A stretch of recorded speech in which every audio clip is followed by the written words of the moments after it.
Success at last, ladies and gentlemen. Good afternoon.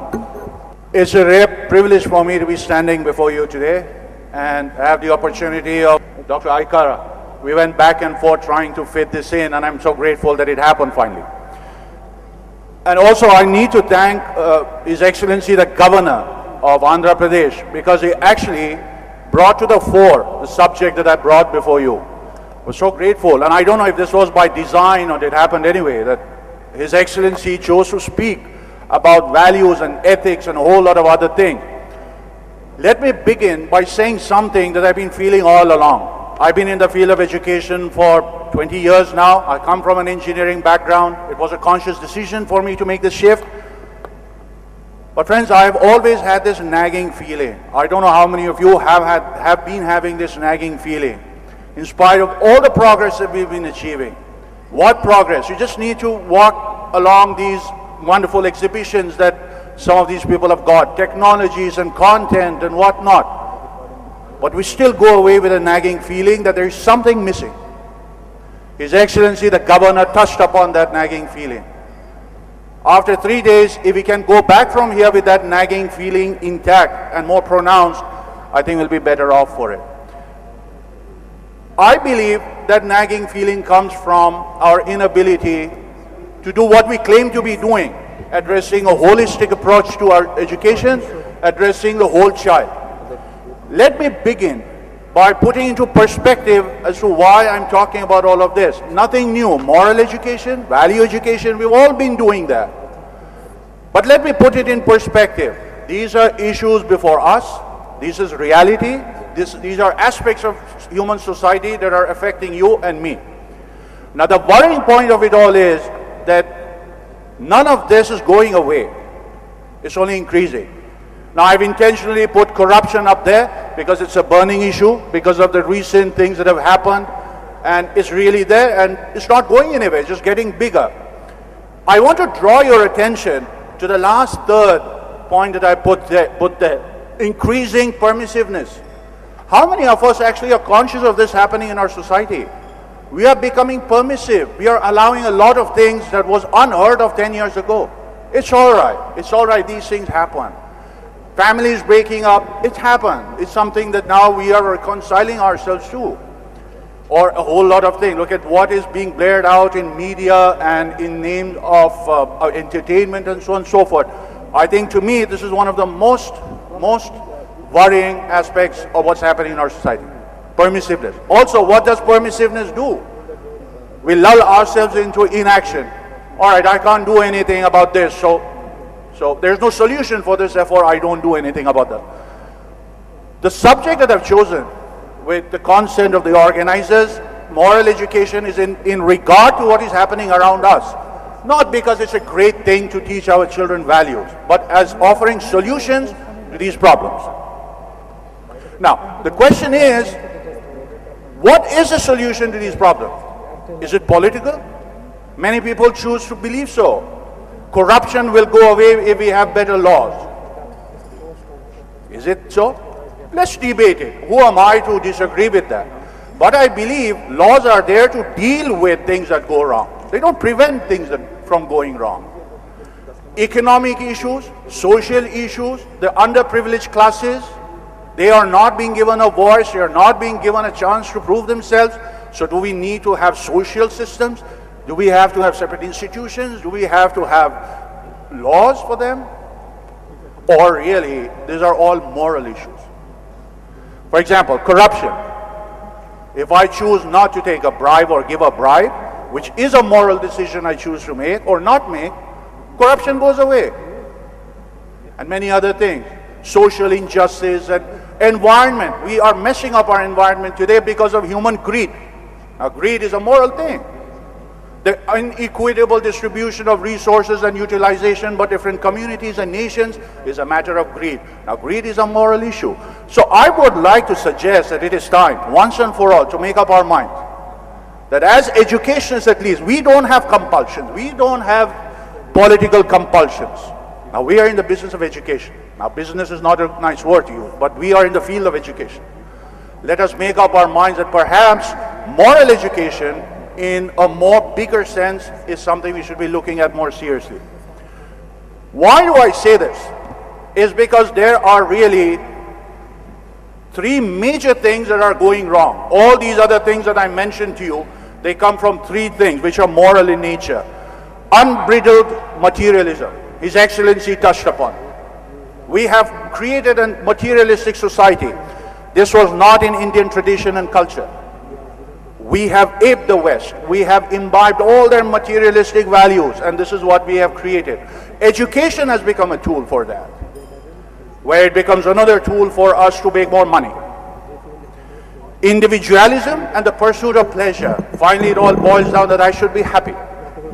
Let me also remind us all that there's a difference between happiness and joy, and we should seek joy in life rather than happiness. It's never there because we know about pursuit of happiness and all of that. So these are moral issues. Also, pervasive spirit of competition. His Excellency touched upon that, and I'm so grateful to him for having done that. Competition has its values, we all know that, but we have taken it too far. And why did we choose competition in the first place? Because we had no other tool in which to recognize excellence. You line up 10 children and ask them to run and see who runs the fastest, and you give them a medal. Very good, you are the fastest. But what about the rest of them? Did they run as fast as they could?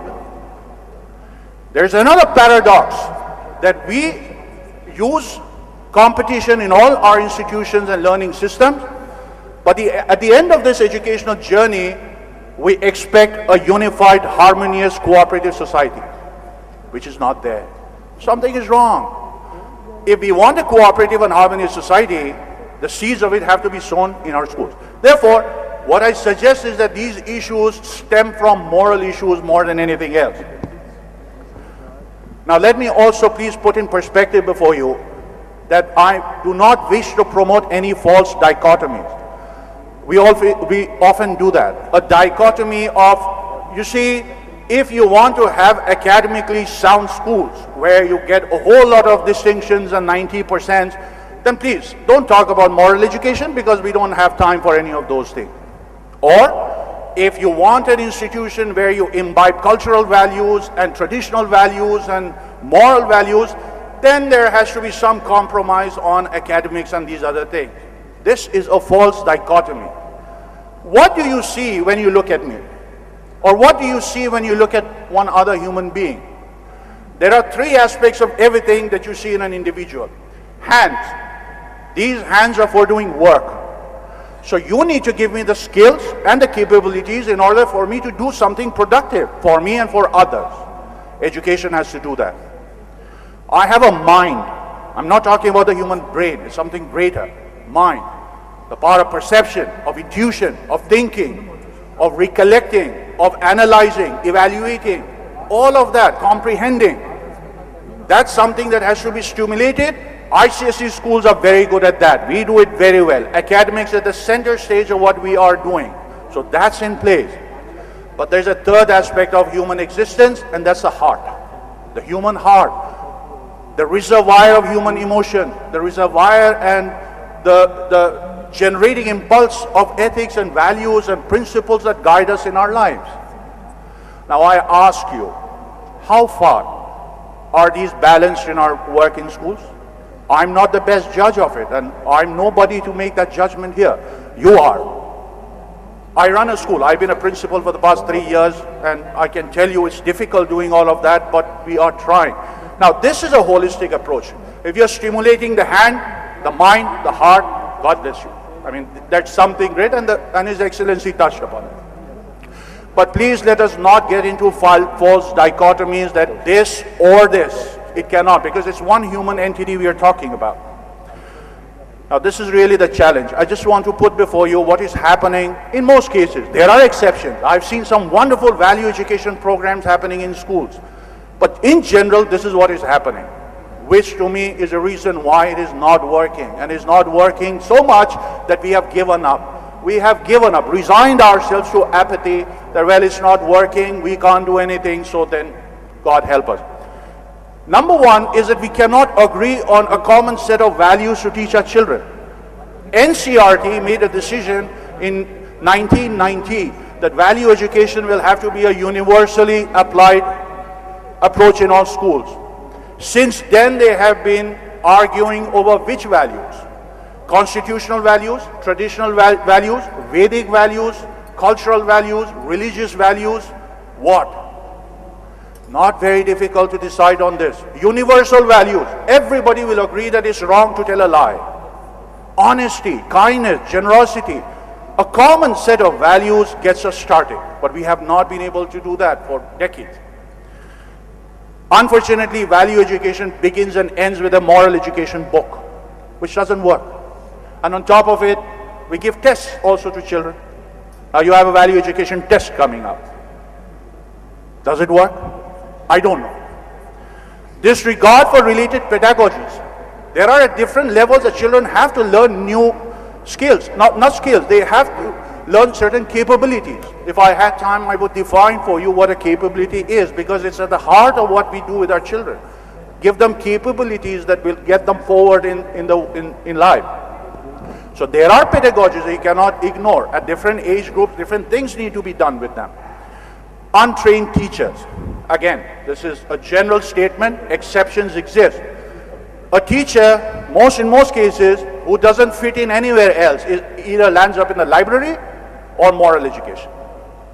Now this has to change if we really want to make a difference. Unfortunately, moral education is not a priority with parents. How many parents come to you for admissions, and instead of asking about your 10th standard results, 12th standard results, and your infrastructure and your facilities, they ask you, what kind of moral education program do you run? How many such parents do you have? I haven't had one in 3 years. They don't ask. That's the concern. Now, schools do what they're forced to do. Parents demand certain things, therefore we do it. Parents today are demanding marks from us. Therefore we are giving it to them because we have to survive. Parents would like to see big buildings. Therefore we put up what we add to our infrastructure as best as we can. They want to see vehicles, they want to see buses, they want to see activities, they want to see the children on stage. We are giving it to them. Parents are not asking us about structured, meaningful value education programs. So perhaps that's off our radar screen. And of course, it's also not a priority with most teachers and schools because nobody is snapping at our tail. So, not a priority. Now, this is what I would suggest, that this is what should be happening. A paradigm shift. There should be, of course, content needs to be there. You teach anything out of a content, but it should be carefully selected. I don't have the time to go into the details. Each one of these issues, itself will take separate presentations. I'm going to spare you that. The others, of course, the pedagogies in terms of teaching those content. A lot of research has happened. It's available on the internet. All you have to is look around and you will get them. But more importantly, I think we need to introduce methodologies in teaching moral education, in structuring moral education approaches. What are some of these methodologies? Today, methodologies do not exist. A teacher teaches maths and science and physics and also teaches moral education in the same manner because he or she doesn't know any other way of doing it. They need to be told, this is a different thing, this is life, this is what the person is ultimately going to become, therefore has to be treated differently. The methodologies are as follows.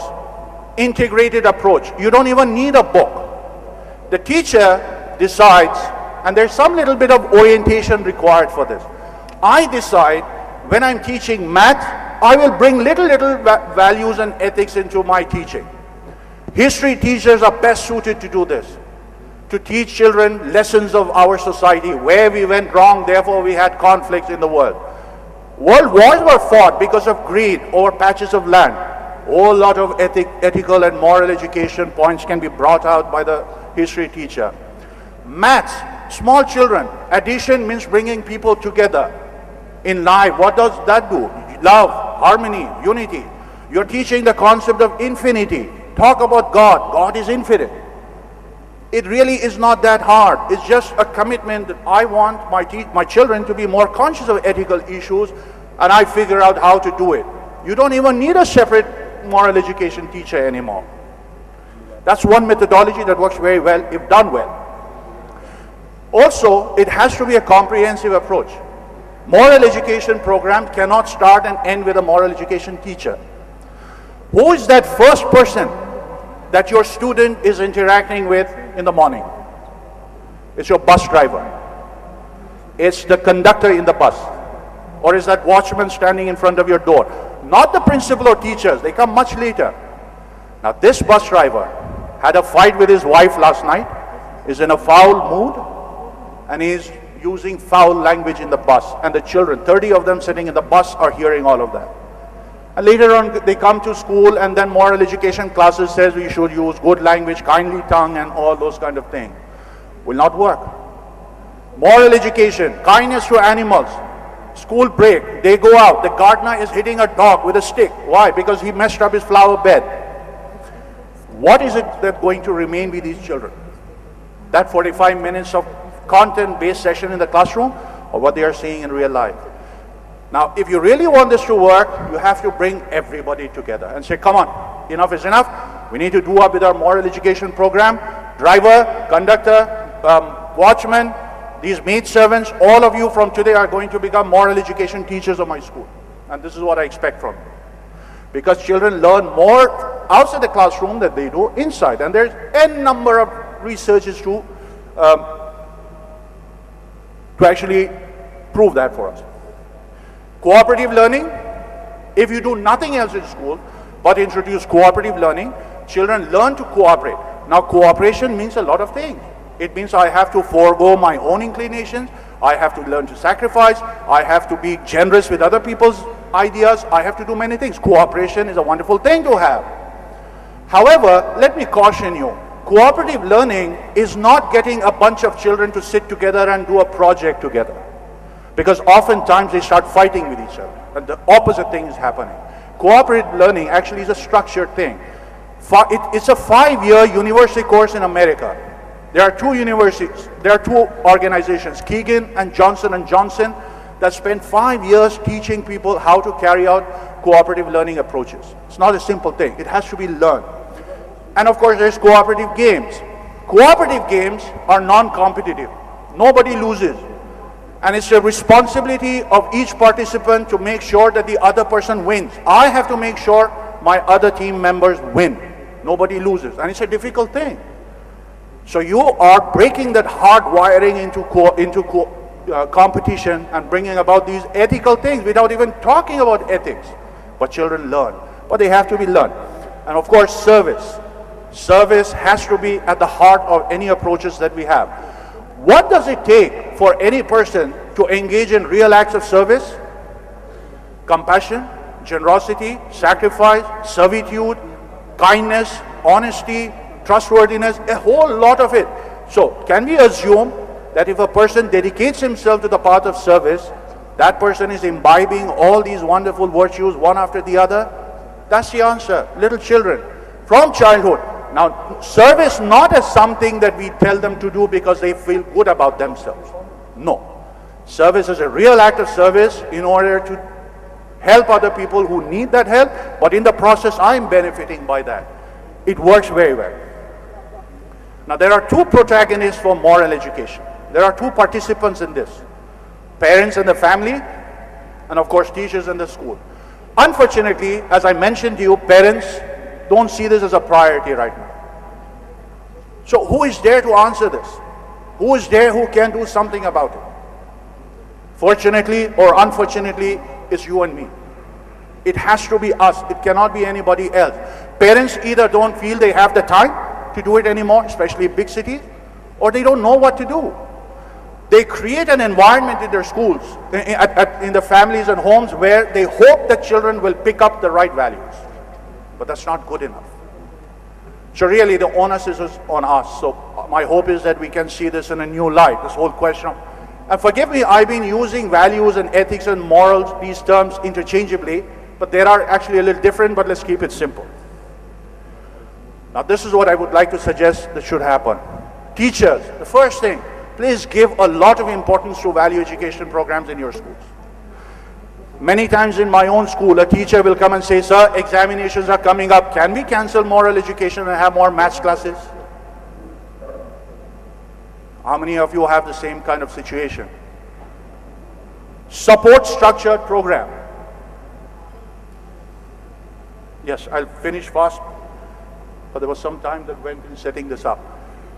You need to support, so if there is a program that is structured, please support it. Integrate values in what you're teaching, this I already mentioned, and of course becoming role models. Children really don't learn from what they hear, but more from what they see. Schools, you need to spend some time training these teachers to do whatever you expect them to do. It has to be a structured and well-conceived program. And please, this one thing, if you just do this one thing, you'll be all right. Assess whatever you're doing. His Excellency the Governor mentioned it. Our moral education programs have been going on like this for decades. But let's sit down and look at it and see, is it working? Are our children becoming better, ethically, morally stronger, more sound? And make course corrections. That's all we need to do. This should be the outcome. We are no longer talking about kindness to animals and cleanliness is next to godliness and respecting our elders. We are talking about this, but not that only. Value education should give me a sense of the purpose of my life. Why do I exist in this world? Who am I as a human being? Moral education should give me those answers. It should rid me of all my prejudices. One of the reasons for conflict and hate in society is because of our perceived differences. You are different from me in language and religion and nationality and regionalism and all of these other things. Inner discipline, how many of us have problems with discipline? Value education is supposed to bring that conviction from inside. And of course, a rectitude of conduct. But friends, it doesn't end here. What we are talking here is individual transformation. But what about all those things that exist in our society that I mentioned to you in my first part of my presentation? These individuals who are in your school and mine have to then be able to bring about transformation in society. Now that actually brings a whole lot of new opportunities before us in terms of redefining our moral education approaches. Now my humble submission is this. As far as I know, and I've been working in this field for the past 15 years, nobody is doing this. Here's an opportunity for you and me, for ICSC school, for members of this wonderful association. Can we take the leadership? Can we do something different that others can look at us, laud us? Let me also tell you one more thing. Students come to my school from affluent families of Bombay and Gujarat. Lots of problems, family issues, and prosperity, what it does to these children. Parents are now bringing their children because of our strong value education program. It's actually rewarding us. We are getting more students because of that.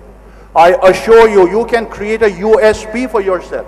Otherwise, how different is one school from the other? We are all doing the same thing. I think here's an opportunity for all of us to assume moral leadership in society. And finally, my contact details. If you're interested to have any collaboration with me, I'll be more than happy to help you in any which way I can. Thank you.